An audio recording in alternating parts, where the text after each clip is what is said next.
Iniciar a gravação.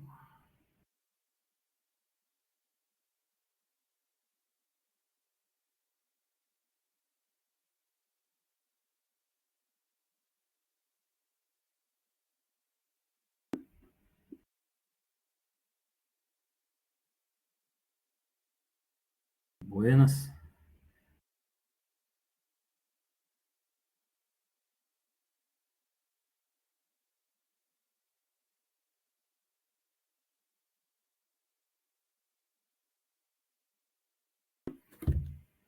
Pronto, eu agora não estou vendo os comentários, mas me avisem se ela está em tela inteira aí, porque eu sempre me deu uma atrapalhadinha com esses slides nesse modo aqui. Alguém me avise falado aí, ó. Abre o microfone e fala se está tudo ok. Vocês estão visualizando ok os slides. Sim, professor, está tudo ok. Beleza, obrigado.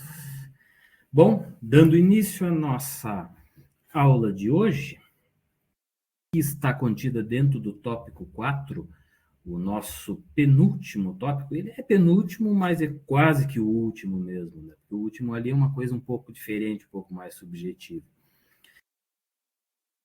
Esse tópico 4, então, de acordo com a nossa ementa, ele estava subdividido entre paleontologia e biogeografia.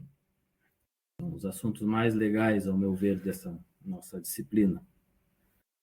A parte de paleontologia eu deixei gravado para vocês, umas aulas gravadas, não sei, alguns poucos talvez assistiram. Deixei os slides. Uma colega de vocês pediu para mim gravar uma sobre o tempo geológico também, que eu deixei o aviso ali. Se alguém mais tiver interesse, se manifeste por aí depois, que aí a gente vê, talvez semana que vem, ou um pouco antes, eu faça essa aula de tempo geológico, que eu acho interessante para conectar o tema de paleonto com biogeografia. Então, hoje a gente vai falar um pouco da biogeografia, que é bem interessante. O nome já denuncia, é a união de bio com geografia, né? E para mim é algo interessante, porque eu sou biólogo e estou fazendo a geografia, então junto as duas coisas. É uma área que muitas vezes não aparece muito em muitos cursos de biologia, eu não tive no meu tempo. Não sei se algum de vocês que já é formado já viu uma disciplina de biogeografia. Às vezes a temática dela está dentro da ecologia, aí dificilmente ela aparece separada ou como uma disciplina obrigatória de um curso, né? E que a gente vai tratar um pouco da introdução, do básico dela, a gente vai ver que ela é bem ampla, né? Tem várias coisas que podem ser feitas dentro da biogeografia, mas é algo muito interessante, que também tem pouca gente trabalhando nisso. Se você for comparar com outras, com genética, com eco, com zoo, não tem muita gente trabalhando com biogeografia. Então, de onde vem a biogeografia? A gente começa, antigos pesquisadores lá dos tempos dos gregos, eles já tinham uma certa noção, mais ou menos, que algumas espécies ocorriam em determinados hábitats na época, que hábitats para eles era outra coisa, outras em outros. Já tinha uma noção de que havia distribuições diferentes de espécies nos locais, nas diferentes partes lá da Europa. Mas a gente vai ter biogeografia mesmo como uma ciência, iniciando uma ciência lá com esse carinha aqui, com Alfred Russel Wallace. Você já deve ter ouvido falar nele muito, na disciplina de evolução. Ele é o quem? Ele é o co-criador da teoria da evolução junto com Darwin, né? Ele teve as suas observações, né, analisou algumas coisas, as espécies e etc., como que elas se modificavam, e escreveu junto com Darwin a teoria da evolução. Um em cada canto do planeta na época, só foi tomar conhecimento da escrita um do outro tempos depois, né? Não tinha internet, não tinha WhatsApp. Então, o Wallace surgiu com a teoria da evolução, com algumas poucas diferenças com relação à do Darwin, e alguma dessas diferenças estava em biogeografia, das suas observações que ele fez lá, principalmente na região do Pacífico, naquelas ilhas, a Indonésia, região da Austrália, e coisa que ele morou um tempo por lá. ele observou muito essa questão da distribuição das espécies. Então, ele já começou a ter uma noção de grandes áreas com grandes distribuições, grandes zonas, que era muito diferente os tipos e as quantidades de espécies que tinham numa dessas zonas do que de outras. Inclusive, a gente vai ter ali, bem atravessando pelo meio da Indonésia, uma linha imaginária que é a chamada linha de Wallace. Ele foi, digamos assim, ele conseguiu observar uma coisa muito estranha naquela região. Ele viu que de um lado de uma ilha, do lado mais asiático das ilhas maiores da Indonésia, havia um tipo de fauna e flora. E do outro lado, um outro tipo, e elas não se misturavam. Por algum motivo misterioso, não havia essa mistura. Então ele já começou, ele, meio que sem saber o porquê, ele já previu e separou essas zonas. Depois, muito tempo depois, foram estudar mais isso com mais detalhes e viram que o Wallace tinha razão, que havia uma separação entre fauna e flora de um lado e de outro dessa linha, e deram o nome de linha de Wallace. Então, de um lado, a gente vai ter, digamos assim, biomas mais típicos da Ásia, e do outro lado, mais típicos da Oceania. Vou pegar ali o exemplo dos organismos típicos da Oceania, vamos pegar os cangurus, vamos pegar os ornitorrincos, vamos pegar outras espécies de aves, elas estão do lado direito, digamos assim, dessa linha, e as coisas mais relacionadas com a Ásia estão do lado esquerdo. Não há uma misturança entre elas. Hoje se imagina que é muito por causa devido à movimentação das correntes oceânicas ali entre aquela linha, e por causa do tectonismo mesmo, das diferenças entre as placas tectônicas, que ele seria uma zona de divisão. Então, partindo disso, a gente tem o Wallace como um dos pioneiros, né, até considerado o pai da biogeografia, e estabelecendo isso como uma ciência, um dos caras que começou a observar essas diferenças, e aí a gente vai avançando, a biogeografia vai crescendo. Um outro grande impulsionador dessa ciência é também um Alfred também, né? Um charado. O Wallace é o Alfred Wegener. A gente já mencionou alguma coisa dele lá na geologia, porque ele tem muita importância na elaboração da hipótese da deriva continental. Ele foi um dos caras que começou a observar os fósseis, principalmente fósseis de vegetais, alguns de animais, de vertebrados, e a geologia, e começou a perceber que os continentes estariam conectados no passado. Ele começou a imaginar isso e imaginar que eles se separaram. Ele não sabia o que era o motor, o que fazia essa movimentação das placas tectônicas, que hoje a gente sabe que são aqueles movimentos do manto, né? Mas ele imaginou que já tinha estado junto, e as coisas hoje estavam separadas, então ele imaginou já uma coisa biogeográfica também, utilizando basicamente espécies fósseis.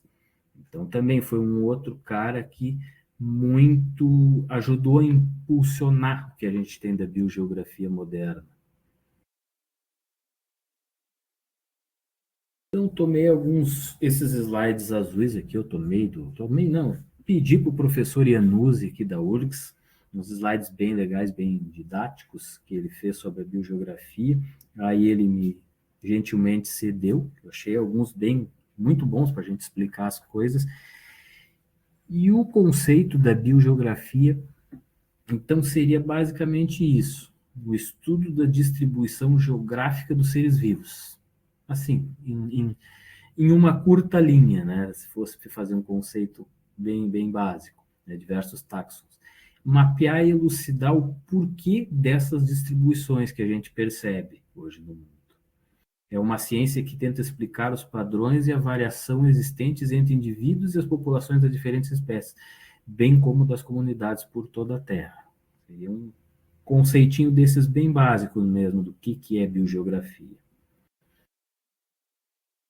A gente pega parte da base para entender o que é isso que está dentro desse conceito. A gente vai imaginar uma área de distribuição de uma espécie qualquer, ou um táxon qualquer, pode ser uma espécie, um gênero, então uma família, coisa assim. Imagina que isso é uma área em algum lugar do planeta que é a distribuição, são os limites da distribuição de qualquer espécie. Imagina essa linha, elas não vai... Então, com toda a espécie, todas as populações dela estão contidas dentro dessa linha.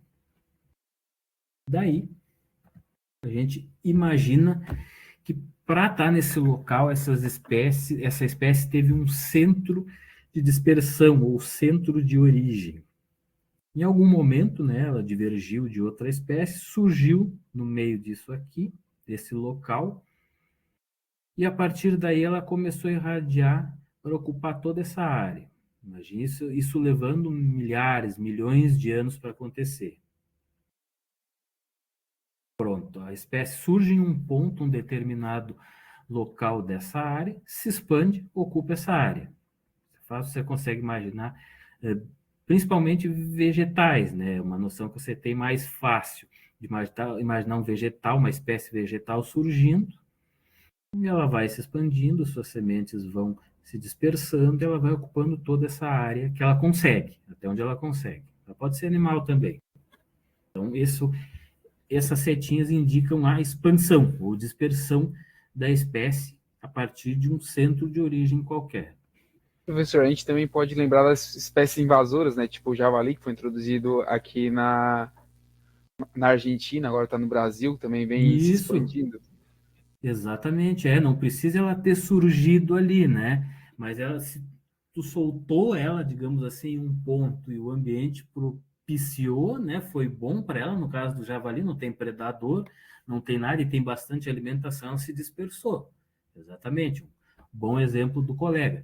Não nasceu aqui, mas dispersou, né? Então, também a gente pode usar como um centro de dispersão, digamos, os peixes, né? Quando se cria num açude e aquele açude vaza para outros também, eles estão se dispersando. Quando tem muita chuva e vai. Então, assim tá, a gente está bastante teórico, mas o colega já trouxe o primeiro exemplo aqui, a gente já consegue ver no mundo real, né? E o que é isso? São as barreiras biogeográficas. E até onde a espécie vai? Até onde ela não consegue mais se expandir, né? No caso, o javali, vamos imaginar, o javali encontra a cidade num lugar, com os caras com uma arma, ali ele não vai mais. Para outro lado, ele encontra as montanhas e também já não sobe já. Para outro lado tem o mar, já são as barreiras que ele não ultrapassa. Mas olhando a espécie natural mesmo do nosso continente, vamos imaginar que essa linha amarela aqui é América do Sul, fazer uma suposição. E a espécie vai ir até onde ela consegue. Pode até encontrar uma outra espécie competidora no caminho, que é melhor que ela, e a partir dali ela já não passa. Então, as barreiras biogeográficas são um conceito importante dentro da biogeografia. É o que fecha, é a caixinha que fecha a espécie.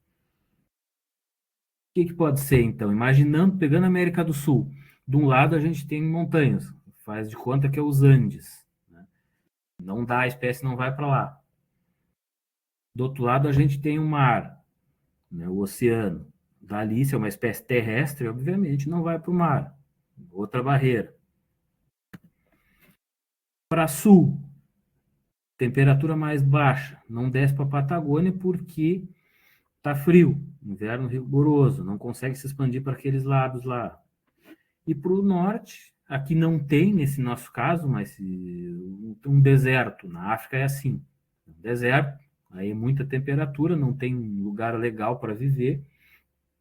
Já não vai. Então, o que são barreiras biogeográficas é tudo aquilo que pode impedir a dispersão de uma espécie além, né, é onde ela para, digamos assim. Então, as barreiras biogeográficas estão aqui. No exemplo da América do Sul, a gente consegue perceber muito bem do nosso cone da América do Sul ali quais são essas barreiras e qual é o limite da dispersão. No passado do nosso continente, ele era um continente isolado. Até 3, por aí 4 milhões de anos atrás, a América do Sul era, por um bom tempo, ela era uma ilha gigantesca isolada. E muita fauna e flora evoluiu exclusivamente aqui dentro da América do Sul. E por milhões de anos ficou e ficou e ficou e ficou. E surgiu ali, ficou ali. Não tinha como dispersar para outros lados.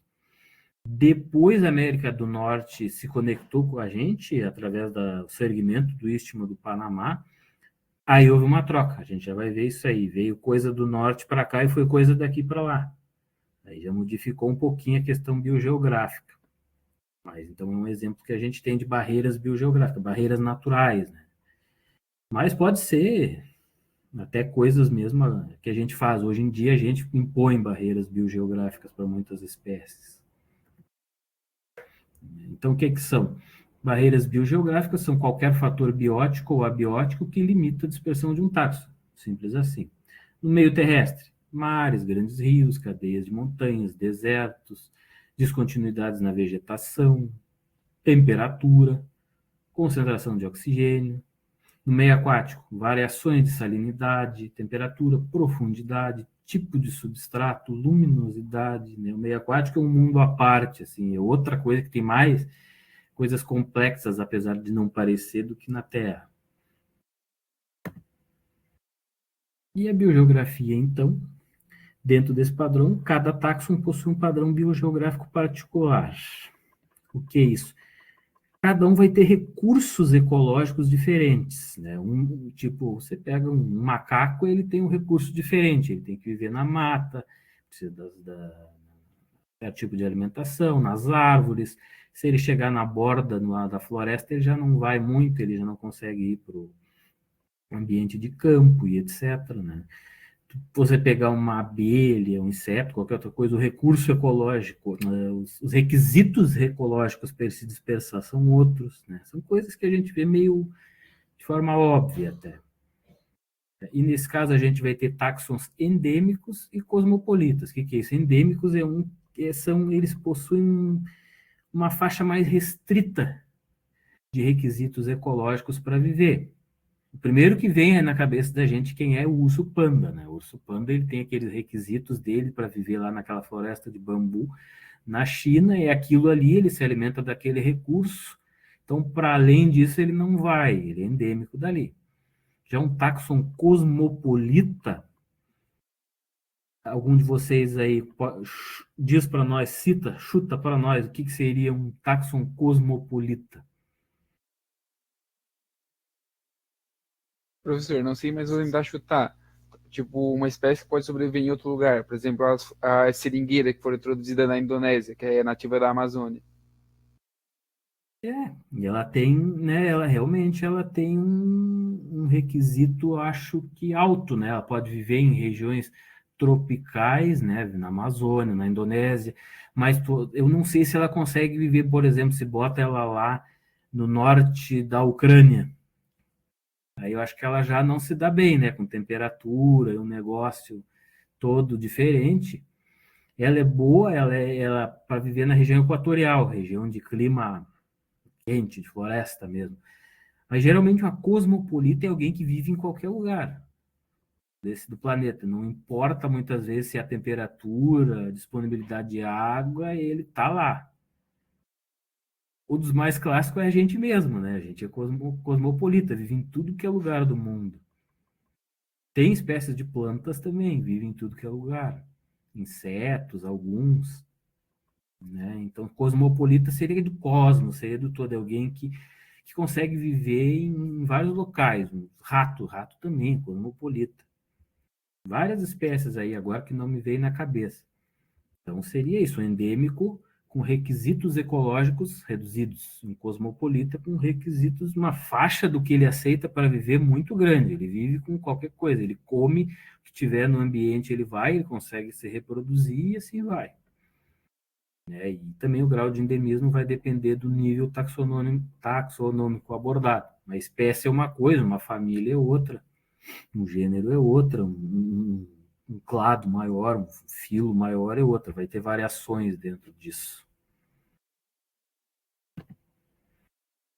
E uma distribuição congruente de vários táxons, no caso aqui, várias espécies, Se você tiver ali aquela área X, aquela que você está vendo azul ali, a espécie X vive ali, espécie 1.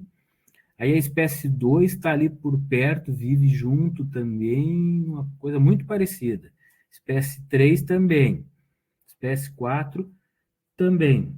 Quando o pessoal que estuda isso a fundo percebe que determinada área tem várias espécies vivendo, né, naqueles limites daquela área ali, não importa que tipos de espécies sejam, eles já começam a achar que tem um padrão nessa distribuição e já dá espaço para se criar uma zona biogeográfica, em casos maiores, um reino biogeográfico. A gente vai ver o que é esses reinos depois. Então, várias espécies ocupando uma mesma área já é uma zona, já são condições especiais que formam ali toda a ecologia dessas várias espécies que convivem nesse mesmo local. Então, já é algo a mais do que uma só espécie vivendo. Bom, dentro da biogeografia a gente vai ter dois principais ramos, assim, os dois, pode-se dizer que a gente divide em dois principais ramos de estudo, de focos de estudo. Um deles é a biogeografia ecológica e o outro é a biogeografia histórica. O que é isso?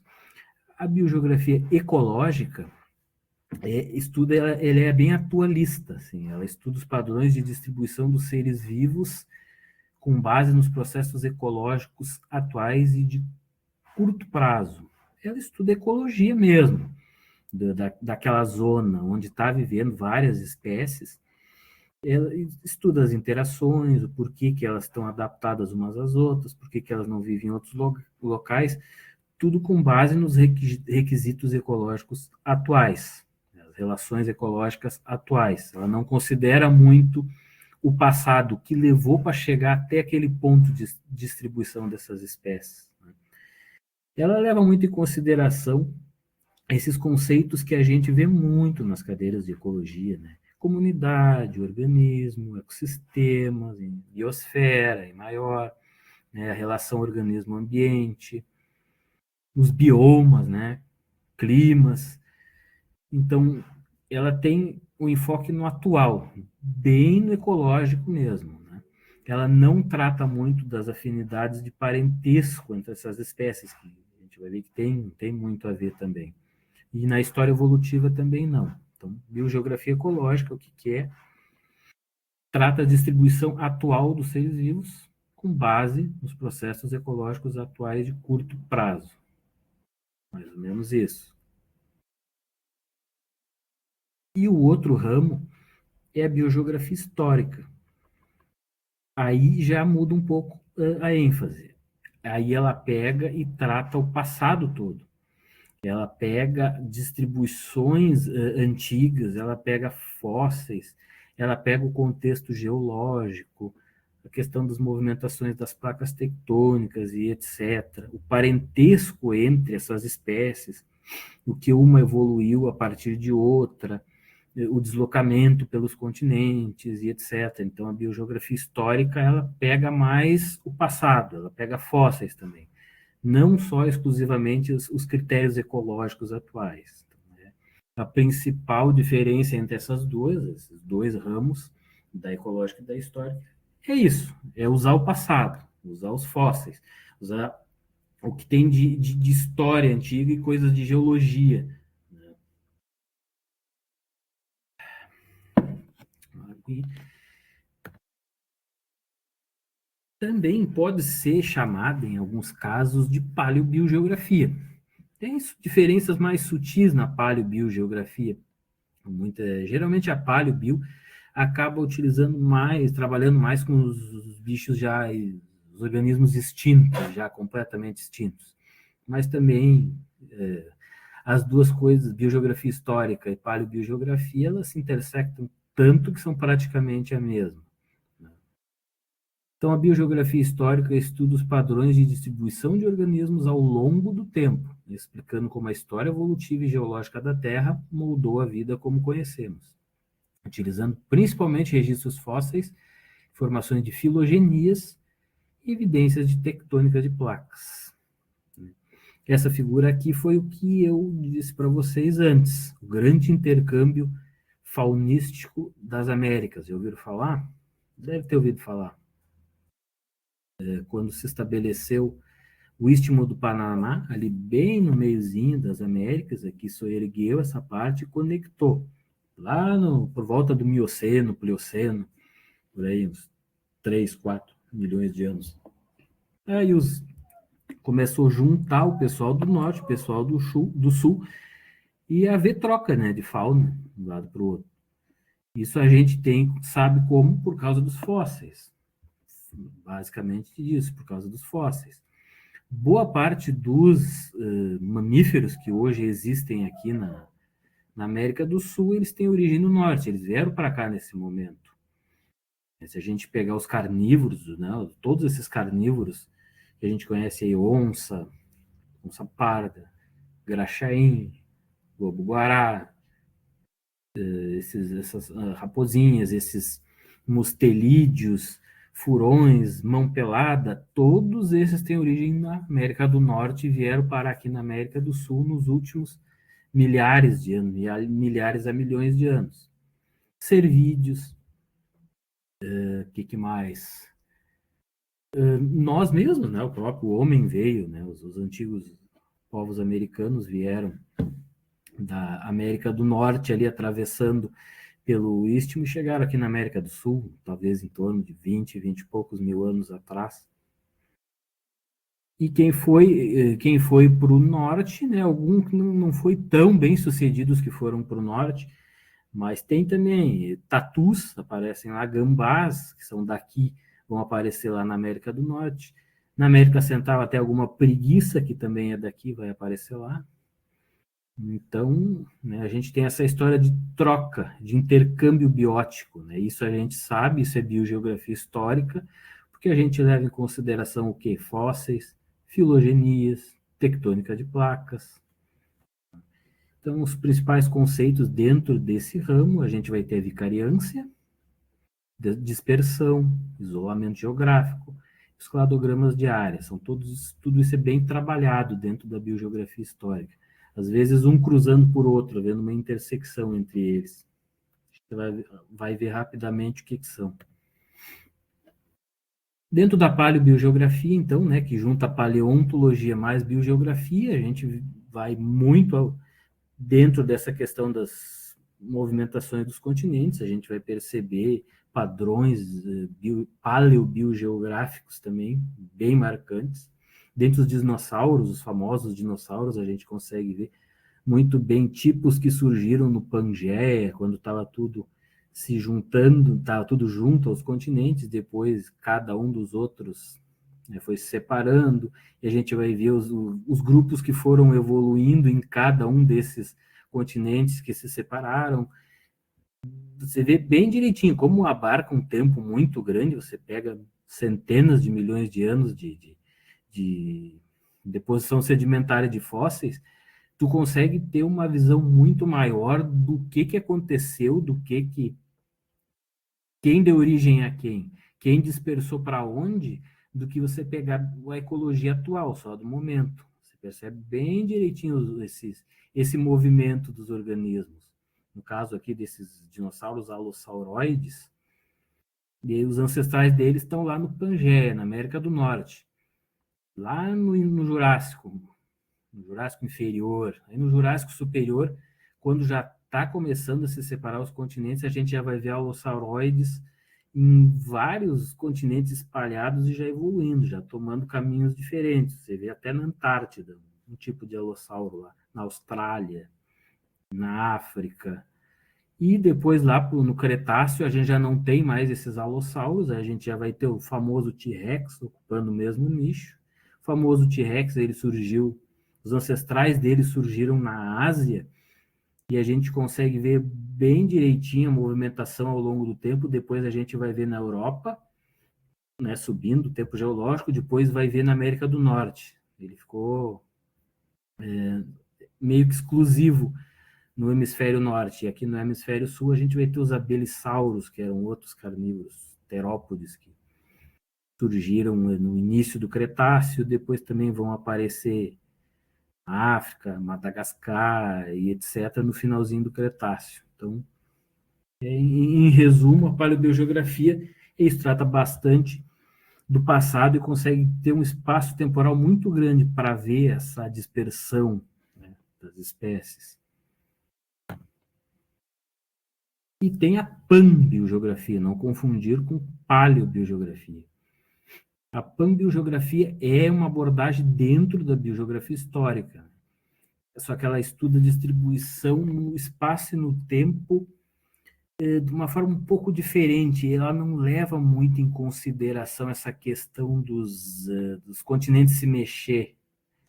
O Leon Croizat, que é um botânico italiano que propôs essa abordagem, e trabalha muito, né, com vegetação, com plantas, e ele via mais estático os continentes, assim, ele não era muito adepto dessa questão da movimentação, ele acha que tinha tudo por todo lugar, e depois que elas foram se especiando a partir daí.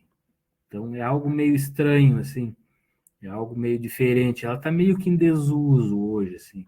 Os biogeógrafos meio que fingem que não vê isso, está meio que desconsiderada hoje em dia. Mas eu trouxe só para vocês verem, se depararem com panbiogeografia por aí.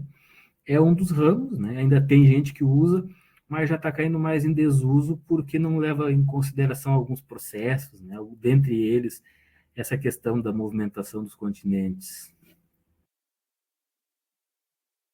Dentro da biogeografia histórica, a gente vai ter também a cladística, que basicamente ela é utilizar os métodos da sistemática filogenética. Eu não sei se vocês já tiveram alguma disciplina assim, que onde a gente aprende a fazer esses clados, aprende as relações de parentesco entre os organismos. Pena a gente não ter, né, não ter uma aula presencial, uma coisa assim, para mostrar para vocês a partir de um programa, de um software chamado TNT, como que a gente cria esses clados, né? Como que a gente cria isso aqui, por exemplo, tem Rio Negro, Orinoco, ali a gente consegue fazer a gente mesmo, a gente vai colocando os dados e vai vendo as relações entre regiões, né? Isso começou muito para ver relações entre espécies, mas aí o pessoal também aproveitou na biogeografia para fazer relações entre as regiões. Então, a biogeografia cladística é isso, ela é mais uma metodologia mesmo de estudo. Tem um livro que é Biogeografia da América do Sul, livro de capa laranja, que eu botei nas referências ali. Ele tem muito capítulo metodológico e muito explicando essa cladística. Se vocês tiverem interesse, tiverem tempo, uma hora folheiem, procurem esse livro, que vai ter bastante detalhado como fazer essa metodologia. E são poucas pessoas que fazem, muito poucas mesmo.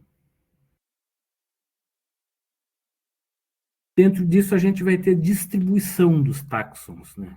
Dentro de todos esses padrões históricos, a gente vai conseguir ver os tipos de distribuição.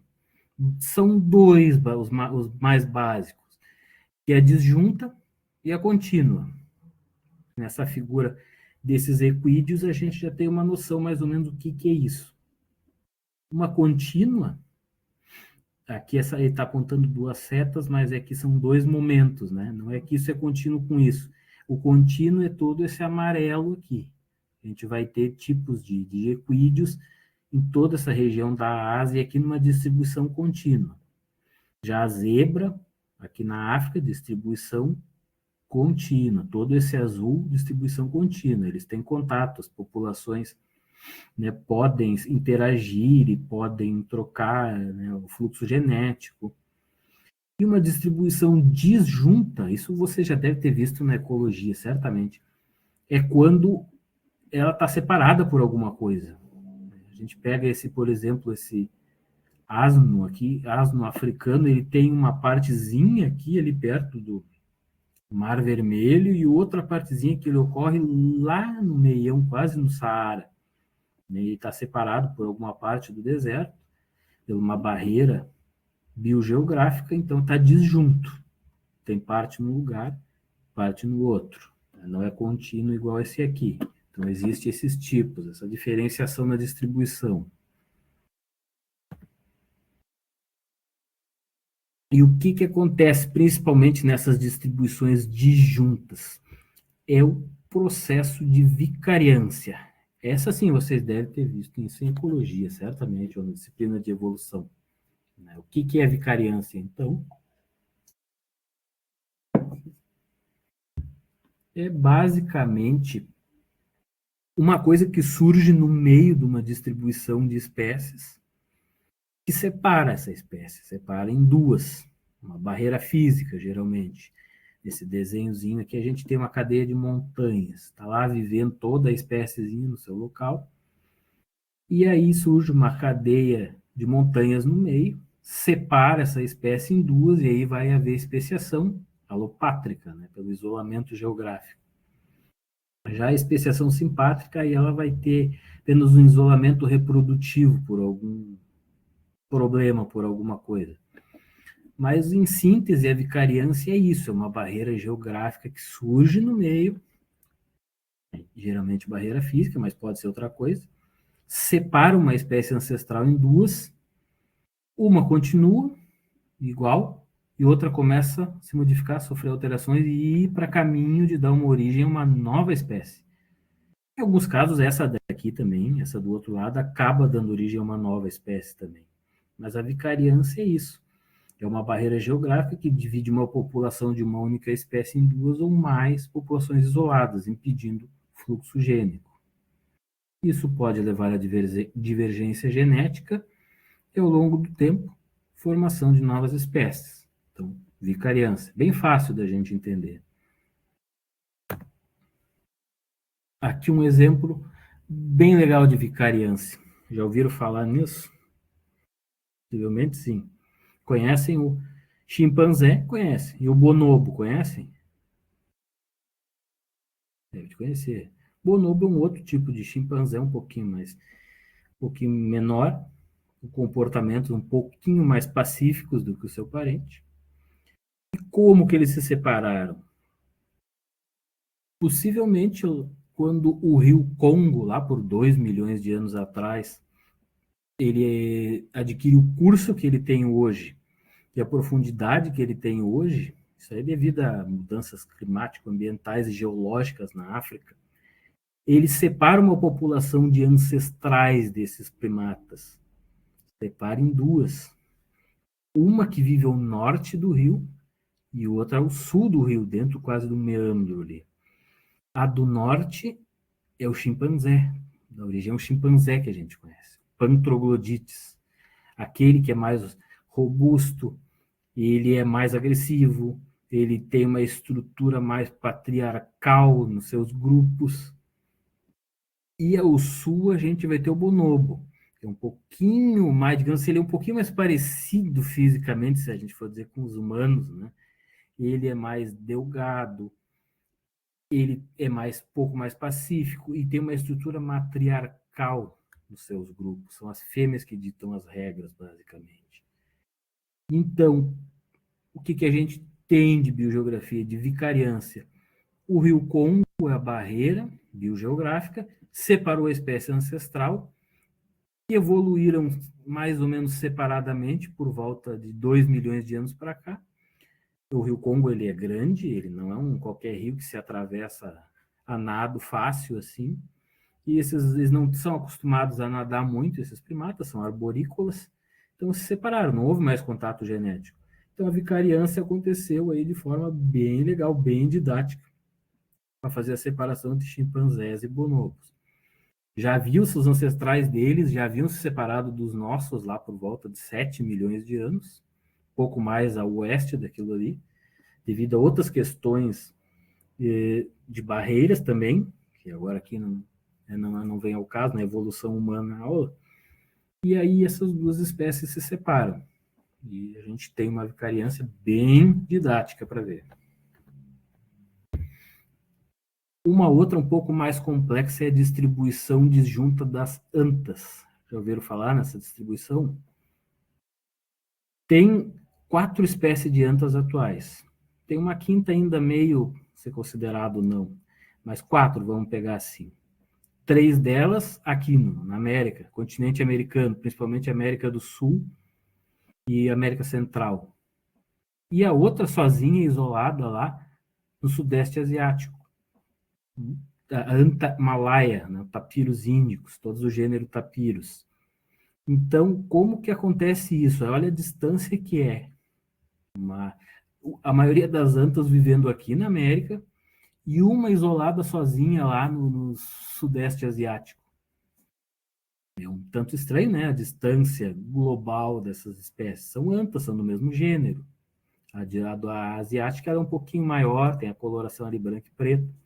Esses pequenininhos são os filhotes delas, são tudo igual, nota só. Quando são filhotes, eles são todos parecidos, é aquela velha história. Ontogenia recapitula a filogenia. Mas por que que isso está lá, está assim desse jeito? Na Ásia e aqui na América. A gente nota já de cara que vivem em florestas tropicais, né? São animais de florestas. Tropicais aqui, muita árvore, muita umidade. E lá no Sudeste Asiático a mesma coisa. Se a gente levar em consideração só os requisitos ecológicos atuais, é isso aí. Vi porque é a floresta, mas como se chegou a isso não se sabe. Aí tu tem que mergulhar no passado e ver o que tem de fóssil. Aqui a gente tem um fóssil lá do Mioceno da América do Norte, de 13 milhões de anos, que é o gênero Tapirus também, mas é fóssil, é muito antigo, na América do Norte, olha bem. Já é ali nos Estados Unidos, Canadá, uma outra distribuição. Será que possivelmente tinha floresta tropical lá também nesse momento, no passado, para esses bichos viver assim? Tudo indica. E a gente vai mergulhando no passado.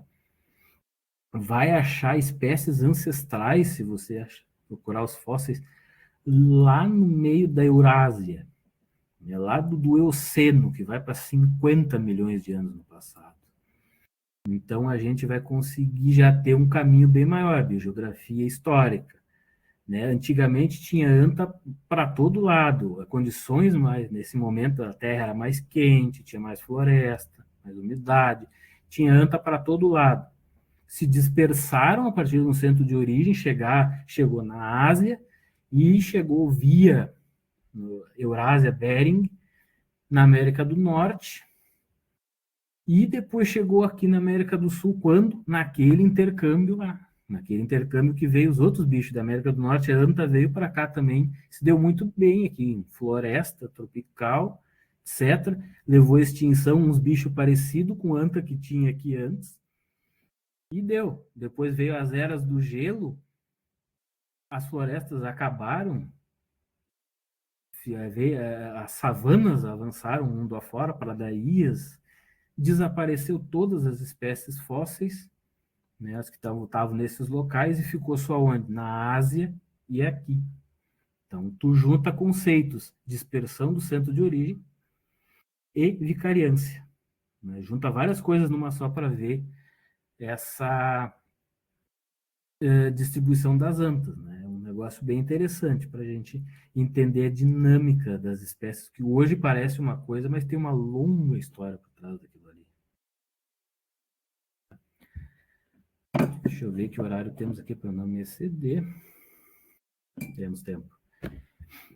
Outro exemplo que é meio que enigmático, que chega a ser um quebra-cabeça, são as aves ratitas. Sabem o que é as aves ratitas? Sabem, né? Eu não sei se tem alguém vivo aí me ouvindo ainda. Eu não estou vendo os comentários aqui. Tem alguém aí ainda? Já foram dormir?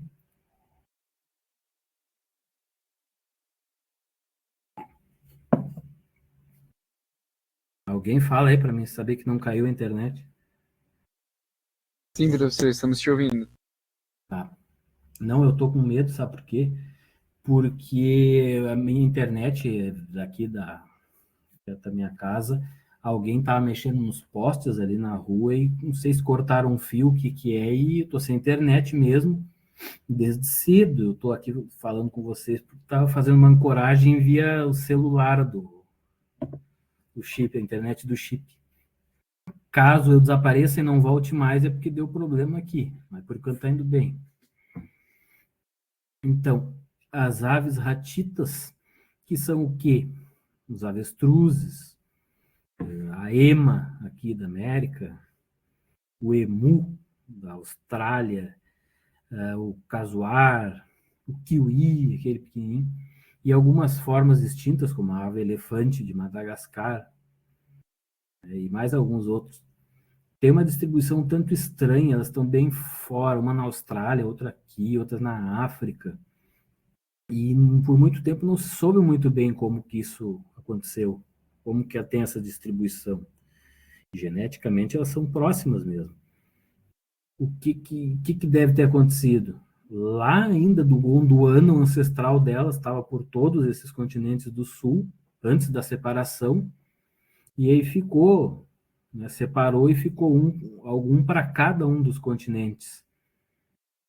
E aí evoluiu de forma independente depois. É o mais provável que aconteceu. E, claro, os da Austrália lá, com os da Nova Zelândia, obviamente, são mais próximos uns dos outros. E esses de todos de lá da Oceania são mais próximos com os daqui da América, né, indicando uma separação posterior. Os da África saíram antes, os ancestrais da avestruz saíram antes. Né? Mas aí tem uma questão aquela ave elefante de Madagascar, que alguns dizem que é próxima do kiwi da Nova Zelândia, aí já bagunça tudo. Mas e aí depois havia ainda uma conexão entre a América e a Oceania, mas como isso? E as duas estavam conectadas via Antártida. Isso até, sabe quando? Até ontem, 33 milhões de anos mais ou menos, é ontem, né? Então, do ponto de vista geológico, é ontem. Antes da Antártida se congelar. Depois, quando rompe ali aquele estreito de Drake, no sul da América do Sul e da Antártida, a corrente circumpolar da Antártida começa, né, a girar, a correr em torno da Antártida, e ela se resfria. E a gente acha, então, que a glaciação antártica começou há 33 milhões de anos atrás, dentro do que chama o período quando começa o Oligoceno. E a Antártida congela e a gente não vai ter mais essa ligação. E aí vai ver já as espécies separadas, né, aqui na América e lá na Oceania. Além da ema aqui dos outros lá da Oceania, do emu e etc., a gente vai ter os marsupiais daqui de lá também, os gambás daqui e os outros marsupiais típicos da Austrália. E tem fósseis de ornitorrinco no sul da América do Sul de 50 milhões de anos atrás. Imagina, tinha ornitorrinco aqui. Imagina o que tem de fósseis que juntam essas coisas, esses elos perdidos na Antártida, no centro da Antártida, onde está congelado. Ali tem muito enigma ainda. Se um dia descongela a Antártida, vai se saber como é que era essa conexão no passado entre América do Sul, Antártica e Austrália. Então, o enigma das aves ratitas está por aí ainda, não bem resolvido devido a algumas questões filogenéticas, mas também um exemplo clássico da biogeografia histórica. E o conceito, então, de dispersão, que está por trás de quase tudo isso aí, é a parte de uma população ancestral com distribuição limitada por uma barreira biogeográfica, conseguindo atravessar essa tal de barreira, colonizando, então, uma nova área. Então, ali a gente vê a divergência. A espécie passa por essa barreira, coloniza outro local, então a gente tem a dispersão. Dentro disso, a gente vai ter a biogeografia de ilhas, que também é um clássico dentro da biogeografia histórica. E ela é basicamente, os princípios dela partem assim: dispersão a partir de um continente. Ele vai do continente para as ilhas, não ao contrário. Rompimento da barreira geográfica, o que é nesse caso? O mar. E aí vai colonizando ilha após ilha. Vai primeiro para uma, passa um tempo, consegue romper novamente a barreira, vai para outra, e assim por diante. O que isso promove? Um isolamento em cada uma dessas ilhas. Se é prolongado, gera novas espécies. Tudo isso a partir de um ancestral continental que migrou originalmente há milhões de anos, e depois, ilha por ilha, foram colonizando, e cada ilha vai, dependendo se tem recursos alimentares ou não diferentes, recursos no geral, vai dando origem a uma nova espécie. A gente tem esse exemplo com as tartarugas com iguanas e os tentilhões das ilhas de Galápagos. Saíram aqui da América do Sul em algum momento, as Ilhas Galápagos são mais jovens, deixa eu ver se tem isso, mais ou menos esse tipo de evolução. As ilhas vulcânicas, Galápagos são vulcânicas, são mais jovens, elas evoluíram a partir de um hotspot, né, digamos assim, um manto que extravasa em alguns pontos, mesmo dentro das placas tectônicas, e forma uma ilha. E no momento que a placa tectônica vai cruzando em cima desse ponto, ela vai extravasando e vai surgindo uma nova ilha. E a placa vai passando e o negócio, a esteira passa, surge uma outra ilha, e assim vai. E as Galápagos surgiram assim. Uma ilha começa como apenas uma rocha vulcânica, mas depois vai sendo colonizada aos pouquinhos. Aparece a vegetação, depois os insetos, depois os vertebrados, e assim por diante. As aves vão trazendo coisas, vão trazendo sementes muitas vezes nas suas patas ou nas fezes, vão colonizando, e toda a teia ecológica vai se formando em cada uma dessas ilhas. Claro, à medida que o tempo passa, a ilha também ela vai sofrer evolução, ela vai erodir, ela vai modificar o seu ecossistema, vai às vezes criar uma lagoa, vai erodir tanto, vai criar uma lagoa no centro, aí já muda todo o dinamismo das espécies e por aí vai. E o caso mais famoso, mais clássico para nós aqui da biologia, que tem que estar sempre presente para nós, é quem? Né? Os tentilhões do Darwin. Ele foi lá, imagina vocês, ele passeando lá por Galápagos, observou tudo isso que hoje a gente está arranhando para entender, né? N dados do mundo inteiro, ele foi lá na viagem dele, andou nas ilhas, ele começou a perceber esses padrões. Ilha por ilha, ele viu que um dia, em algum momento, sofreu especiação aquelas aves ali. Cada uma tinha um bico diferente para aproveitar um tipo diferente de alimentação. Mas todos são descendentes de um ancestral continental. E ele imaginou, a partir da biogeografia, do passado, aí que ele começou a desenhar a evolução. Veja que está tudo interconectado.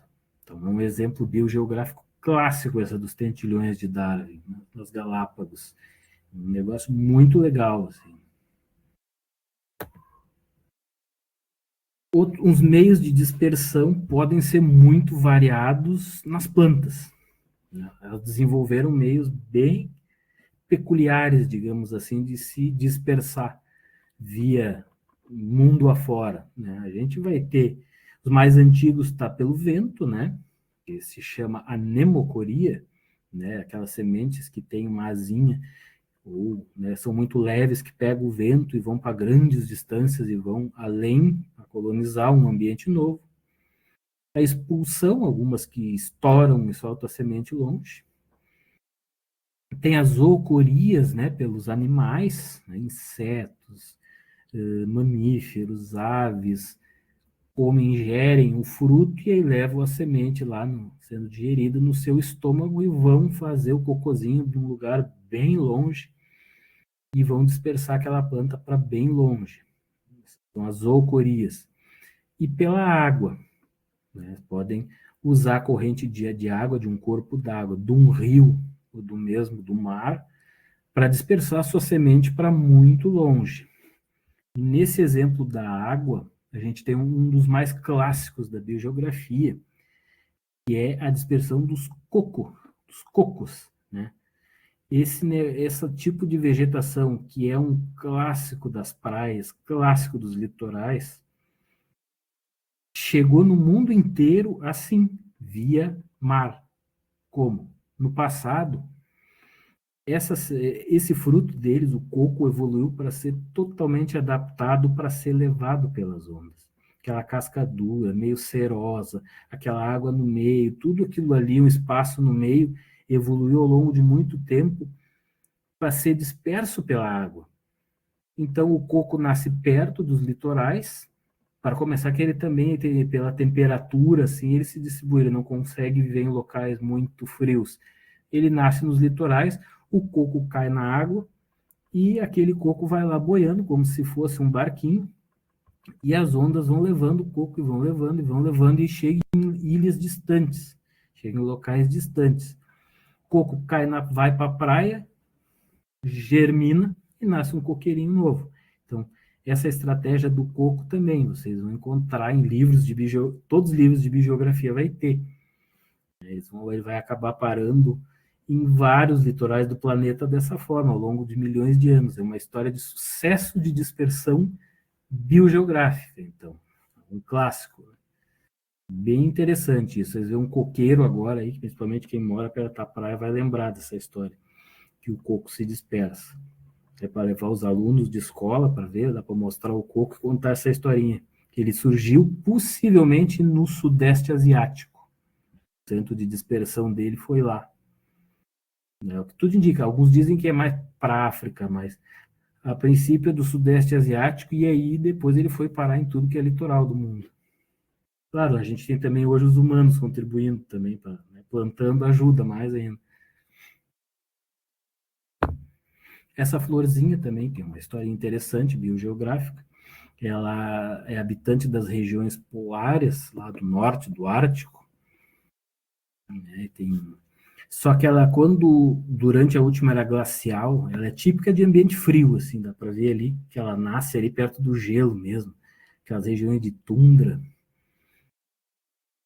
Quando a gente teve a última era glacial, com muito gelo e frio se estendendo mais até o sul, né, vindo do norte até o sul, pegando quase toda a Europa, boa parte da América do Norte, a florzinha veio junto com o frio.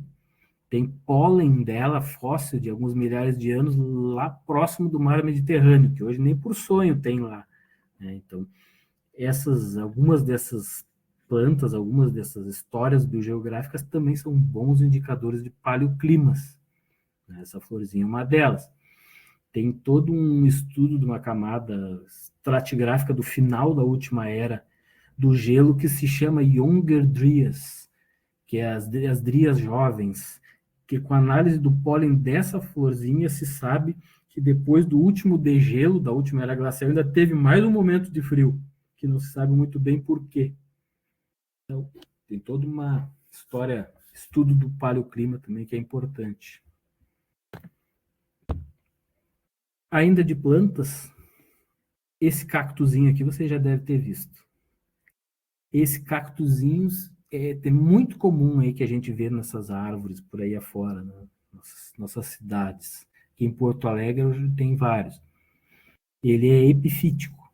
Ele fica em cima nos galhos das árvores. Assim. Dê uma olhada se não vê, tá bem na época dessas bolinhas assim. Esse tipo de cactus é o Rhipsalis bacifera, também chamado de cacto macarrão. O que ele tem de legal biogeograficamente? A gente sabe que todos os cactos são aqui da América. Todos surgiram, ponto de origem, continente da América, América do Sul, principalmente. Mas esse aqui é o único que aparece lá na África também. Nenhum outro cactus aparece de forma natural em outro continente. Claro, tudo pode ser levado pelos humanos, mas de forma natural, essa espécie é a única que aparece na África.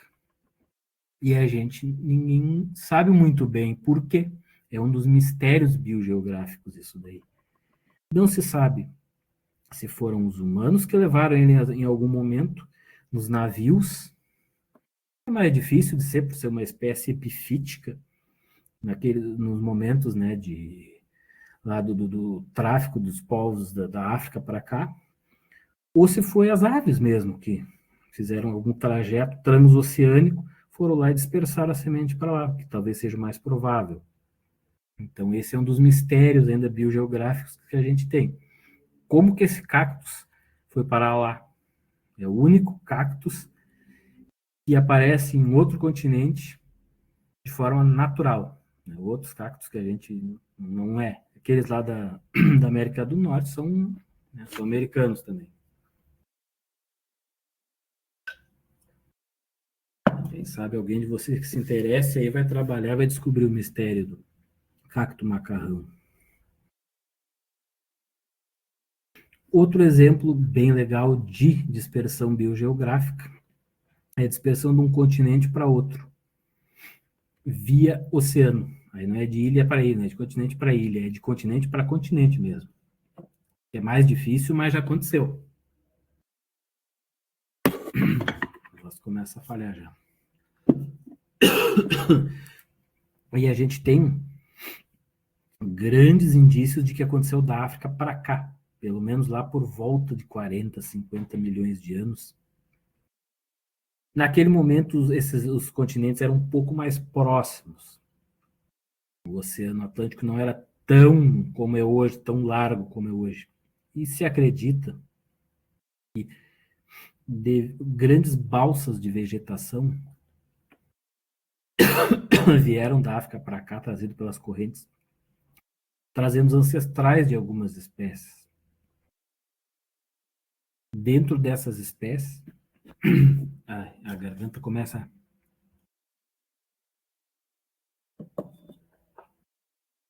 Perdão, uma hora gasta. Possivelmente os ancestrais de quem? Das capivaras, dos roedores estricomorfos, caviomorfos, vieram da África para cá. Os ancestrais desses macacos que a gente tem aqui, dos macacos do Novo Mundo, os platirrinos, possivelmente vieram de lá para cá desse modo também. Daquela ave ali, a cigana da Amazônia, também. Dos ancestrais de alguns tipos de cobra cega, também. Por quê? Tem os fósseis de ancestrais de versões antigas deles somente lá na África. E a gente vai ter já fósseis deles daqui na América a partir desse momento ali. Eoceno, Oligoceno. Então, a hipótese mais provável é o mesmo processo que acontece de ilha para ilha, em alguns casos. Já foi flagrado após grandes tempestades, furacões e etc. Tinha esse furacão que aconteceu na Jamaica agora, ontem. Isso derruba muita vegetação. E essa vegetação é jogada no mar depois, pelos rios levam para o mar. E aí, em cima dessa vegetação, vai alguns bichos no meio. Eles vão como se fosse uma jangada, chamamos de jangadeiros. É tanta vegetação que forma uma camada de madeira, consegue flutuar. E as correntes levam aquilo com aqueles bichos no meio, sabe-se lá por algumas semanas, né? Às vezes são rápido o movimento dessas correntes. E jogam de um continente para o outro. E se acha que é a hipótese mais provável de todos para a chegada dos ancestrais desses grupos de animais na América do Sul foi via transatlântica. Então, né, quando vocês veem uma capivara, imagina os ancestrais delas vieram num barquinho de vários troncos depois de uma grande tempestade na África, 40, 50 milhões de anos atrás. Possivelmente foi umas poucas vezes que aconteceu isso e deu certo. Chegaram aqui, se estabeleceram muito bem, então até hoje. Interessante.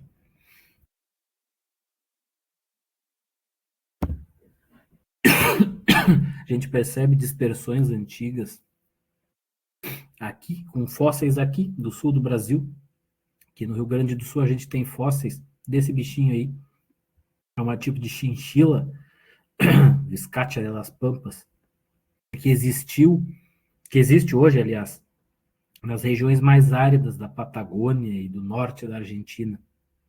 Só vive lá, vive umas toquinhas, esses semidesertos.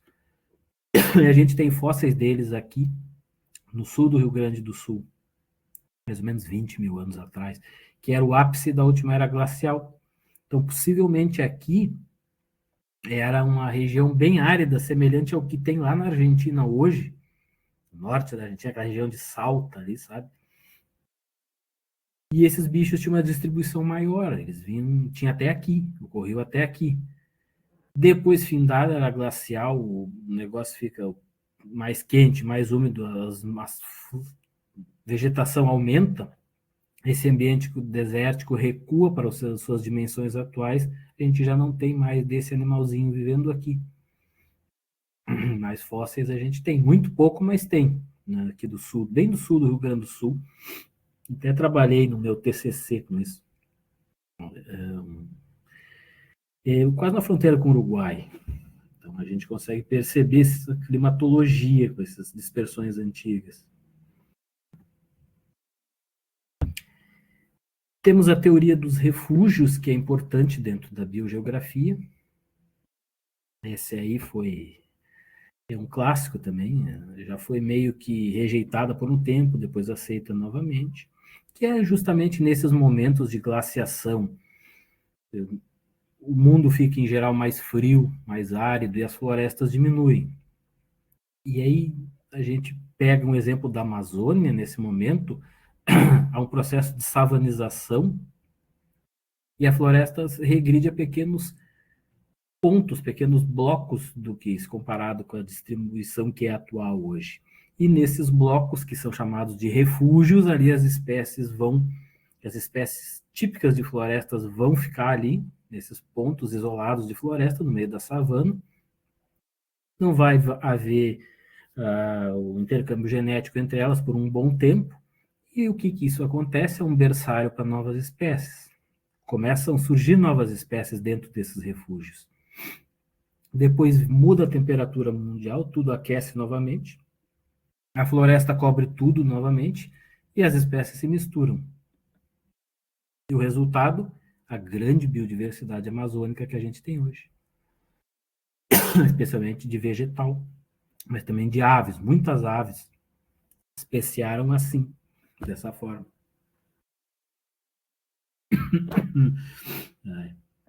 O cara fala demais. A dispersão dos humanos também é algo muito comum, uma coisa, um tema biogeográfico, que se estuda bastante através do DNA, nesse caso DNA mitocondrial ou do cromossomo Y. O pessoal consegue traçar de onde vêm os grupos humanos migrando pelo planeta fora. A gente consegue traçar a origem lá na África da nossa espécie, do Homo sapiens, por 200, 300 mil anos atrás, e consegue imaginar que eles saíram em torno ali de 100 mil anos da África e foram se dispersando o mundo afora, primeiro para a Ásia, depois para a Europa, depois foram lá para a Oceania e vieram, atravessaram o Estreito de Bering e vieram atravessando a América até aqui a América do Sul. Então, também, marcadores genéticos são bons para se entender a biogeografia, incluindo a nossa própria biogeografia.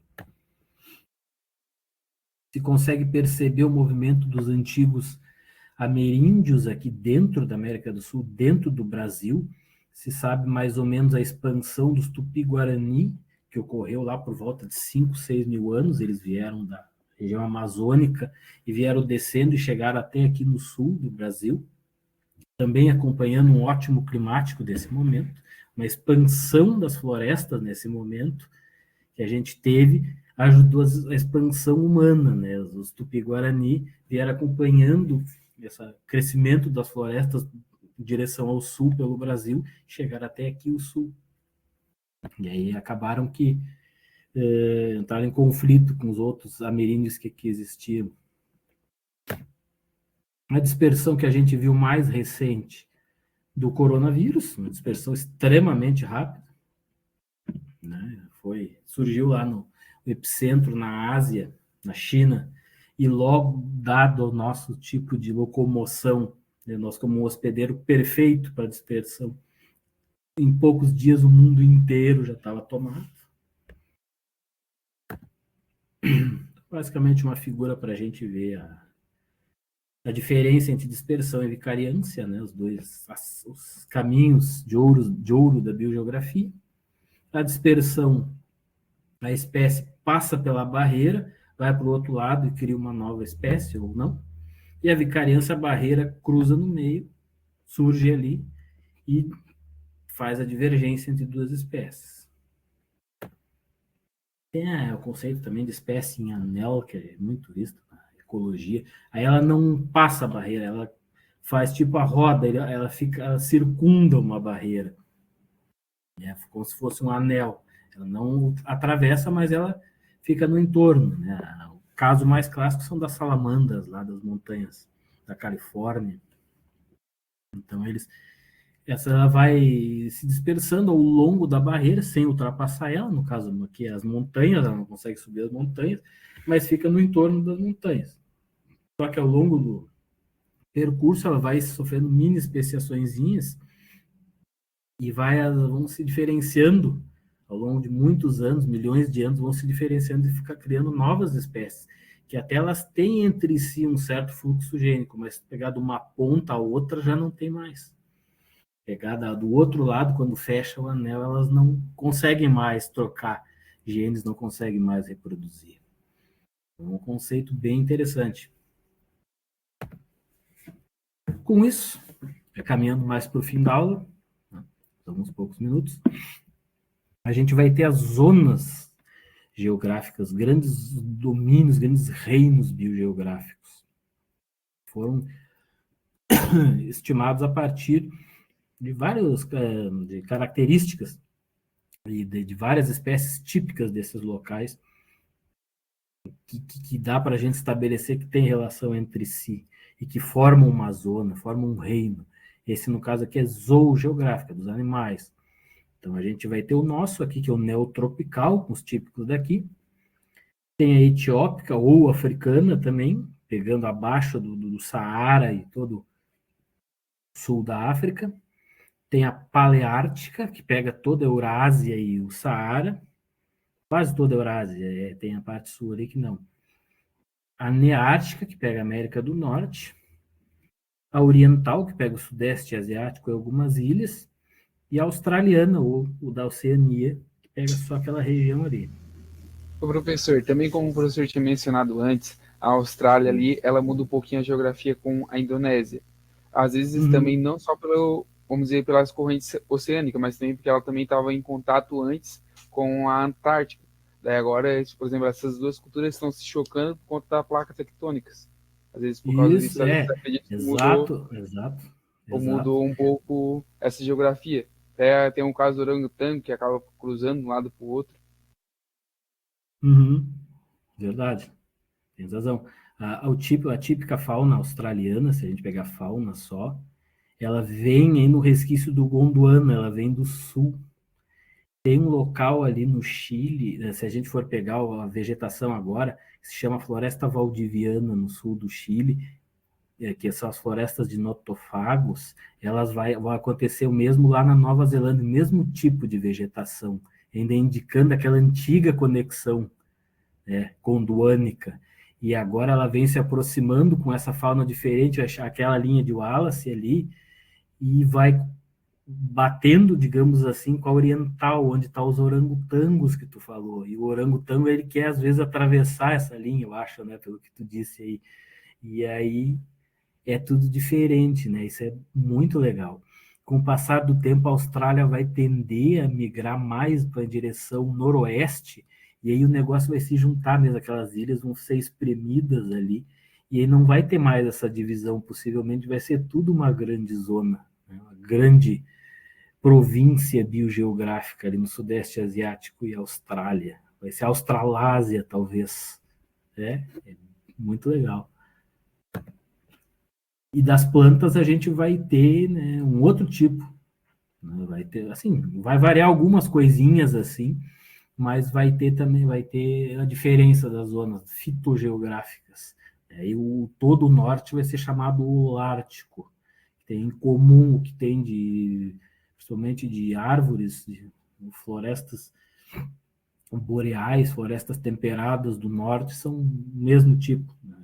Passaram pelo Bering lá e fizeram a mesma coisa. Paleotrópico pega a África e Sudeste Asiático, o neotrópico nosso, e o australiano de novo, ali sozinho, isolado, há muito tempo. Que é uma comparação entre os dois tipos, fitogeografia e zoogeografia. Então, depois, com calma, vocês procuram um por um desses, assim, para ver as coisas que tem. Aqui, né, aí fechando, a gente tem a nossa diferenciação em biomas, né?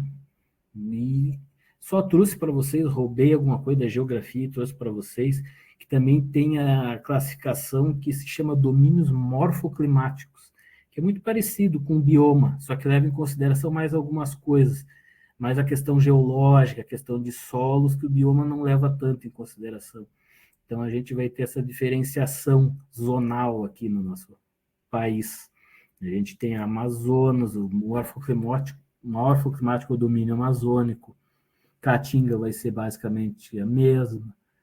A Mata Atlântica, ele vai chamar de mares de morros, devido às serras do mar que tem por aqui. Serra do Mar, da Mantiqueira, Cerrado, Serra mesmo, a Pradaria, o Pampa, só que os domínios morfoclimáticos a gente vai ter essa parte branca no meio, que são as zonas de transição, que tem um pouco de cada. Assim.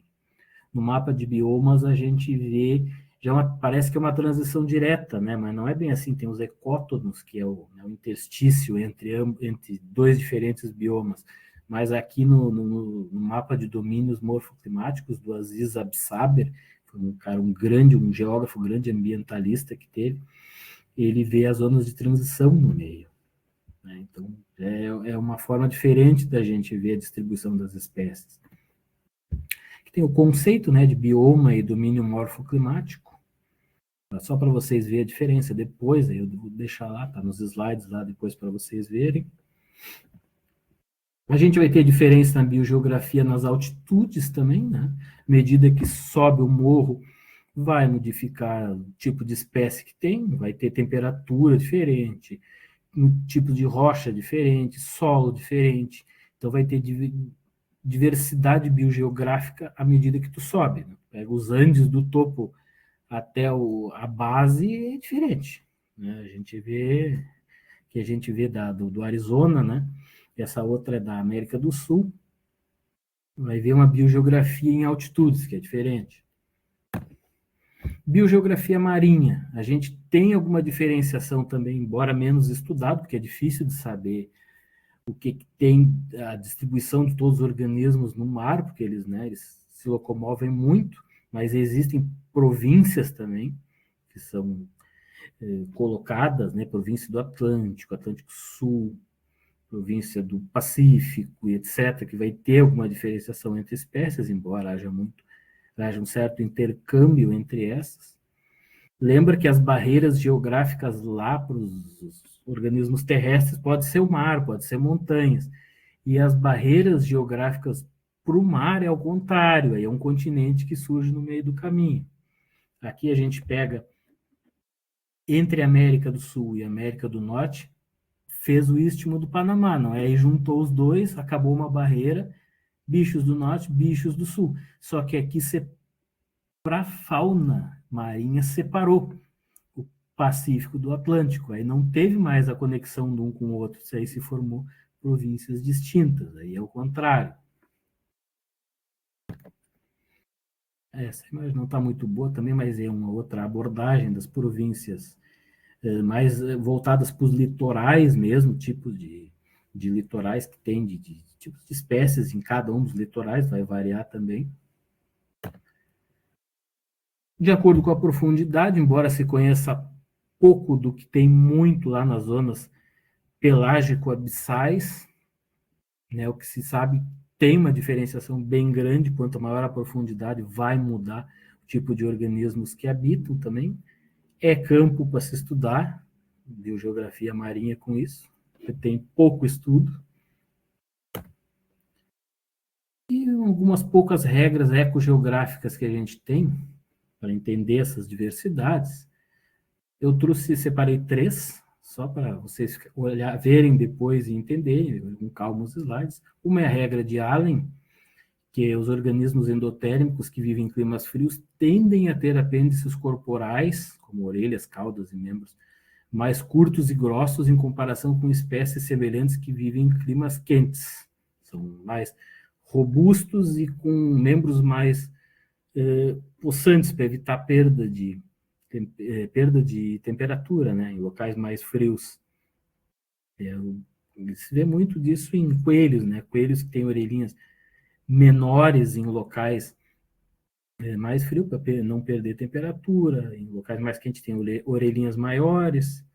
É uma regra que vale para elefante também, né? Você lembra do elefante africano, que tem aquelas orelhas grandes para dispersar o calor? E os elefantes asiáticos têm as orelhas menores, então é algo mais ou menos assim. A regra de Bergman, que dentro de um clado amplamente distribuído, as populações de espécie de maior tamanho são encontradas em ambientes mais frios. enquanto as espécies de menor tamanho são de regiões mais quentes. Então, geralmente tende a ser bichos maiores em locais mais frios.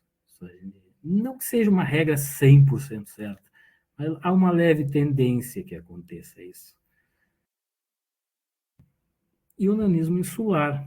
Isso aí é interessante, a gente consegue ver muito nos registros fósseis.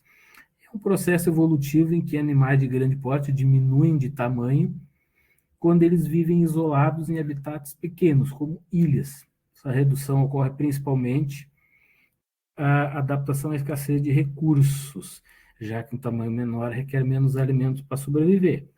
Em suma, uma ilha tem menos coisa, menos recurso, e espaço menor, tende a ocorrer uma diminuição do tamanho geral do animal.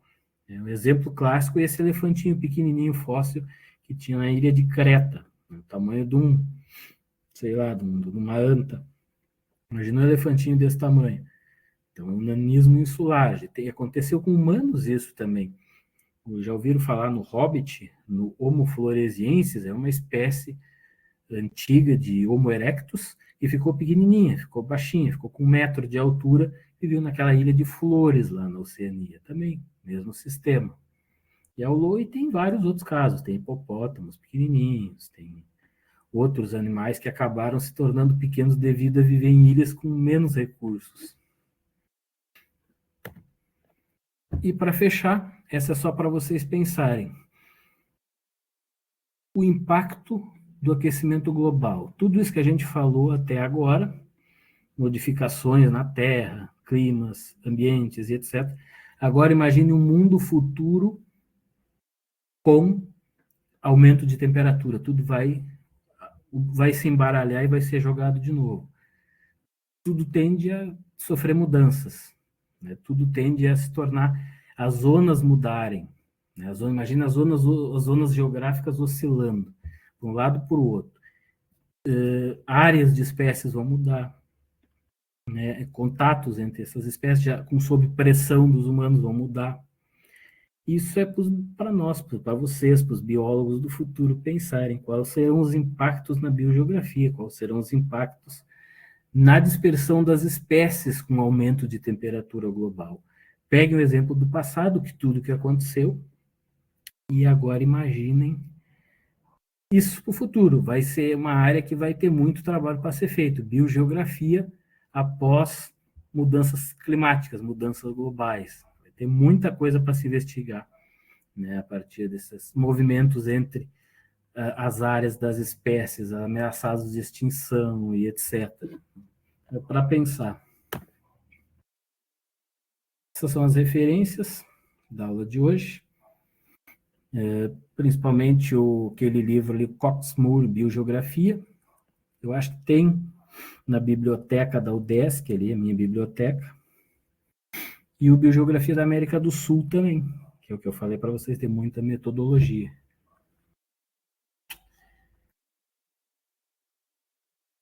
Então, era isso, meus jovens. Por hoje, chegamos basicamente na hora.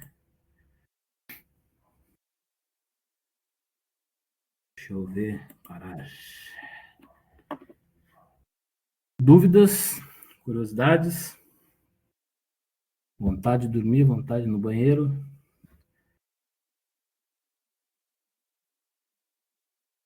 Bom, esse foi o nosso último encontro síncrono, né? A partir de agora, me despeço de vocês.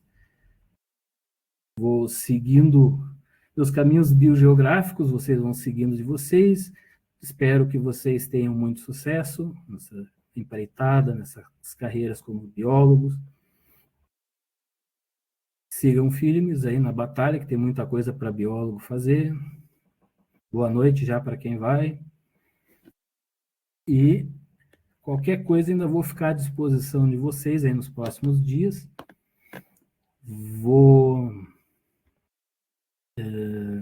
Talvez vou fazer uma aula gravada sobre o tempo geológico, mas alguém tem que assistir também, né? E aí a gente vai vendo. A prova, não se preocupem, tá tranquilo. Caso queiram, né, antes da prova, uma revisão, alguma coisa assim, a gente pode combinar, ter uma aula à parte daqui, com um encontro no Meet ou coisa assim, tratar uma revisão geral, né, dependendo aí como for o público. No tópico 5, talvez a gente não tenha aula assim gravada, porque boa parte do tópico 5 vocês já estão até fazendo com essas práticas de geologia e fazer vídeos, um mapa, mas eu vou deixar mais algumas coisas para vocês também, que é basicamente práticas do ensino de geologia.